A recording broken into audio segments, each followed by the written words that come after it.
नमस्कार, स्वागत है आपका फास्ट न्यूज इंडिया के इस बुलेटिन में खबरों के साथ मैं स्वाति। और आइए रुक करते हैं आगे तमाम बड़ी खबरों की ओर।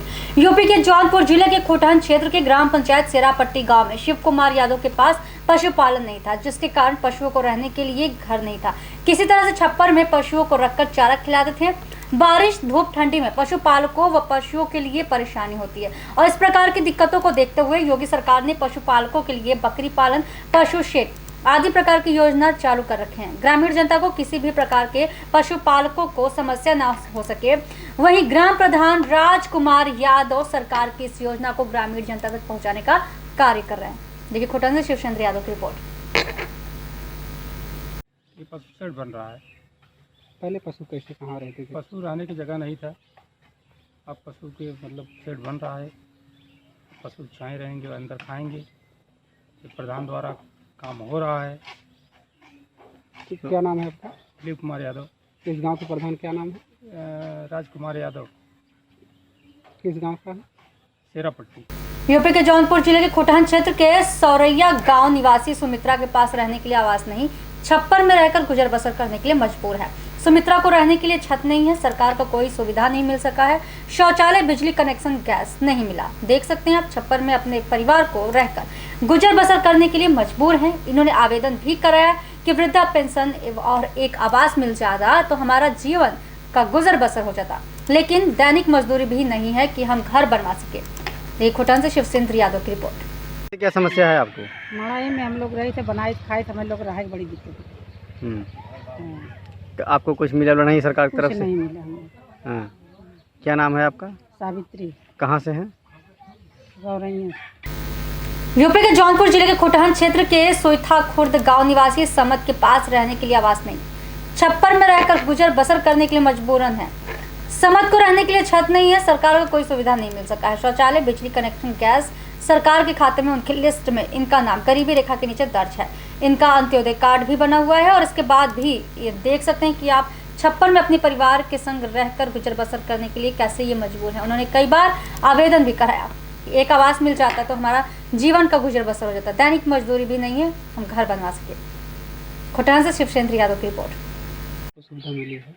हमें सरकार की तरफ से कुछ सुविधा ना मिला बाटे, न रहा के पानी उनी बरसा तो कुछ चुवत है और जाके एकदम खाना ना बनाने में बहुत तकलीफ होता है। शौचालय चले हम लोग कुछ ना मिला बाटे। क्या नाम है आपका? हमारा नाम रोशनी है। पिताजी का नाम क्या है? समद अब्दुल। कहाँ से हैं आप? सुइथा खुर्द। राष्ट्र जागरण युवा संगठन द्वारा अपना 6वां स्थापना दिवस काशीराम वृद्धा आश्रम में खाद्य सामग्री वितरण कर धूमधाम से मनाया गया। राष्ट्र जागरण युवा संगठन समस्त विगत काफी वर्षों से जन कल्याणकारी कार्य करने के साथ साथ युवाओं को एकजुट कर रहा है। 6 साल पहले हिंदी दिवस के अवसर पर ही इस संगठन की स्थापना जिला बरेली, उत्तर प्रदेश में की गई थी। अपनी युवा विचारधारा को आगे बढ़ाते हुए संगठन ने अपने 6 वर्ष पूर्ण किए हैं। राष्ट्र जागरण युवा संगठन एक सामाजिक संगठन है और इस बार संगठन के स्थापना दिवस के अवसर पर काशीनाथ वृद्धाश्रम में सभी माता पिता को फल, खाद्य सामग्री वितरण की और इसके बाद सभी ने एक दूसरे को संगठन के स्थापना दिवस की बधाई भी दी। बरेली से शाहबाज बेग की रिपोर्ट। मैं अमित भारद्वाज, राष्ट्र जागरण युवा संगठन का राष्ट्रीय महासचिव हूँ। आज हमारे संगठन का 6वां स्थापना दिवस समारोह है। वैसे तो हम हर साल बड़े रूप में इसको मनाते हैं, चूँकि ये कोरोना काल चल रहा है और ज़्यादा लोगों को हम इकट्ठा नहीं कर सकते, इस वजह से हमने इसको संक्षेप में कार्यक्रम को किया है। यहाँ वृद्ध आश्रम में हमने जो वृद्धजन हैं उनके लिए फल, वस्त्र और भोजन वितरण की व्यवस्था रखी है। और वैसे तो हम लोग हर वर्ष वृक्षारोपण और अनाथ आश्रम में बच्चों को मिठाई बांटने का कार्यक्रम करते हैं। इसके अलावा बड़े स्तर पर हर ज़िले में ये कार्यक्रम हमारा होता है। जितने भी हमारे 7 राज्यों में और लगभग 42 जिलों में इस 6वां स्थापना दिवस मनाया जा रहा है। आज जो वृद्ध लोग हैं उनके क्या संदेश देना चाहेंगे? भी राष्ट्र जागरण युवा संगठन का सदैव ये प्रयास रहा है। हमने अपनी एक मुहिम भी चलाई थी कि क्यों ना जो यहाँ का अनाथ आश्रम है और वृद्धाश्रम है उसको एक कर दिया जाए, तो बच्चों को माँ बाप का प्यार मिलेगा और ये जो वृद्ध लोग हैं जो अपने बच्चों के प्यार से वंचित हैं, इन्हें बच्चों का प्यार मिल जाएगा। ये ऐसी हमारी मुहिम रही। हमने तत्कालीन उस समय जो जिलाधिकारी महोदय थे उनसे भी हमने बात की थी। उन्होंने भी कहा था ठीक है, आपका बहुत अच्छा प्रयास है, हम इसमें आपकी मदद करेंगे। लेकिन किसी कारणवश वो मुहिम वहीं की वहीं रह गई। हमारी जो अनाथ आश्रम के महोदय थे हर्षवर्धन आर्या जी, उनसे बात हुई तो उनका कहना था कि ये चूँकि हमारे जो आर्य समाज के उसमें है, उसमें वृद्धाश्रम की कोई कल्पना नहीं है।